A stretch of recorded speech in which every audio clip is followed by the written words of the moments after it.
दोस्तों स्वागत है आपका आपके अपने चैनल चमत्कारी ज्योतिष में। आज के इस वीडियो में हम जानेंगे कि जन्म कुंडली के चौथे घर में सूर्य के क्या रिजल्ट होंगे, क्या शुभ परिणाम होंगे, क्या अशुभ परिणाम होंगे और आपको क्या रेमेडीज़ करनी है अगर आपकी कुंडली में सूर्य चौथे घर में है। तो कुंडली के चौथे घर को माता का घर माना गया है।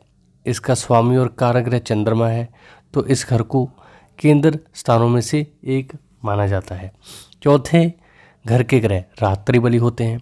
इन घरों के कारोबार भी रात्रि के समय किए जाते हैं और बहुत लाभदायक होते हैं। माना जाता है कि संकट के समय जब भी कोई भी ग्रह मददगार नहीं बनता, तब उस स्थिति में चौथे घर के ग्रह सहायक बनते हैं। चौथे घर में कर्क राशि की कल्पना की गई है, इसलिए चौथे घर में जो भी ग्रह स्थित होगा तो उसका प्रभाव चंद्रमा के समान होता है।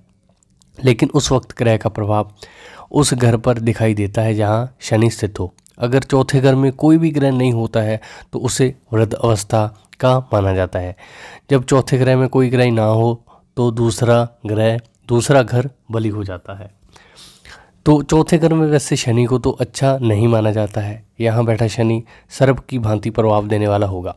मंगल भी यहाँ पे जला हुआ बद या मंगलिक योग बनाएगा, लेकिन राहु और केतु के चौथे घर में होने पर वे धर्मात्मा ही रहेंगे। राहु केतु किसी दूसरे घर में मंदे कार्य छोड़ने का वचन नहीं देते, लेकिन ये घर उनके खराबी की बुनियाद भी है, क्योंकि चौथे घर में बैठे हुए राहु केतु चुप रहेंगे।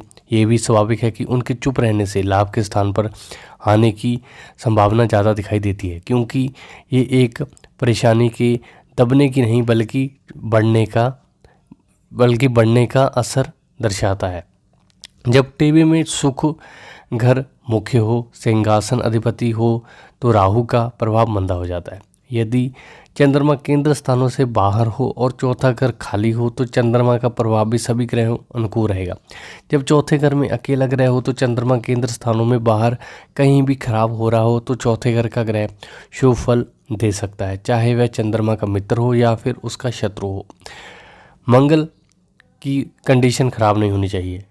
यदि चंद्रमा वृश्चिक राशि का होता है तो 11वें भाव में उसको जातक को अच्छे रिजल्ट मिलते हैं, यानी कि लाभ के दृष्टिकोण से उसको अच्छे ही फल मिलेंगे। अब बात करते हैं सूर्य के चौथे घर में क्या रिजल्ट है। तो चौथे घर में सूर्य व्यक्ति को धन की चिंता नहीं देता है। व्यक्ति अपनी संतान के लिए ढेर सारी दौलत छोड़कर मरता है।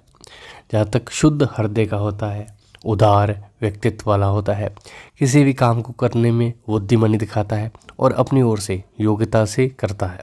अचानक से धन की प्राप्ति होती है। कुंडली में चंद्रमा में जिस घर में बैठा होगा उस घर से संबंधित आर्थिक लाभ भी मिलता है। अगर कुंडली में सूर्य चौथे में है और बृहस्पति 10 में है तो व्यक्ति का सोना बहुत अधिक खो सकता है।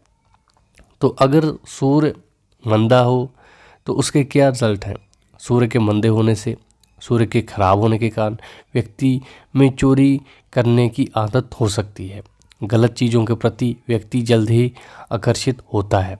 गलत कामों को करने में उसकी रुचि भी अधिक होती है। आर्थिक नुकसान के साथ साथ जीवन में संतान का सुख भी बाधित होता है।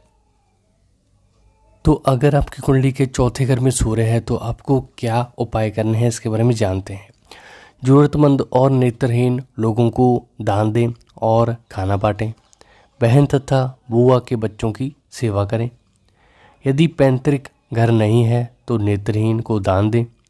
सोने का छल्ला आप बाएं हाथ में धारण कर सकते हैं, रिंग फिंगर में। लोहे और लकड़ी के साथ जुड़ा व्यापार ना करें। सोने, चांदी और कपड़े से संबंधित व्यापार आपके लिए लाभकारी होंगे। तो दोस्तों, उम्मीद करता हूँ आपको मेरा ये वीडियो पसंद आएगा।